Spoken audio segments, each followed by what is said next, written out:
about CT at Mount Sinai Medical Center. And I'd like to spend a few minutes working with you with Spectral CT or gemstone spectral imaging and show how it will help us with some of our routine day-to-day challenges. About 40% of the spine CTs that we see these days are patients with instrumentation, metallic fusions. As you can see from this sliding sagittal view of the spine, the instrumentation creates a fair amount of artifact with streak and actually black holes that you can see here at each individual level.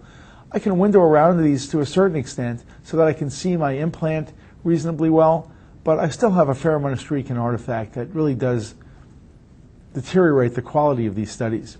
Spectral CT can be used, particularly monochromatic imaging can be used to eliminate or significantly reduce the artifact that we see in these circumstances. So let's take a look at how this actually plays out and how we can use this on a day-to-day basis. Artifact caused by instrumentation is a significant problem with our typical polychromatic CTs. It turns out that monochromatic imaging can significantly reduce this artifact and significantly increase the value of this examination. Here you can see a patient with anterior instrumentation and fusion and posterior instrumentation and fusion. There's a lot of artifact with streaking and black holes that really interfere with our ability to see the metal and particularly the actual spinal canal. By leveraging the unique strength of monochromatic imaging, and here you can see a 110 keV image. At the same window and level, I can now see the spinal canal beautifully. And if I soften the windows and levels, I can see the screws and the instrumentation really, really nicely. And notice how well I can image the bone. If I zoom this up just a little bit, imaging the metal and the bone surrounding it is really enhanced with monochromatic imaging. If I go back to a traditional looking image, you can see I've got a lot of streak and artifact, and I can actually eliminate that by going to the monochromatic set, in this case at a very high energy, 110 keV.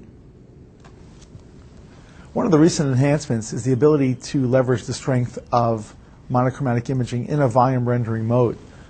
Here we can see a volume rendering of what a traditional image would look like with all the streak artifact coming off of the instrumented spine and the metal in the posterior spinal elements. By going to a high energy image, I can eliminate that artifact almost completely. It's really nice to be able to have the traditional tools I use for segmentation and volume rendering and vascular imaging and be able to combine those with the unique strengths of Spectral CT with GSI, and it really does give me a more full suite of tools that I can use to make my routine day-to-day diagnoses. Look at how exquisitely we visualize this anterior plate with high energy monochromatic imaging, and this is illustrative of what we would have had with traditional polychromatic techniques. So it really does offer a significant enhancement in our ability to appreciate and interrogate the metal hardware.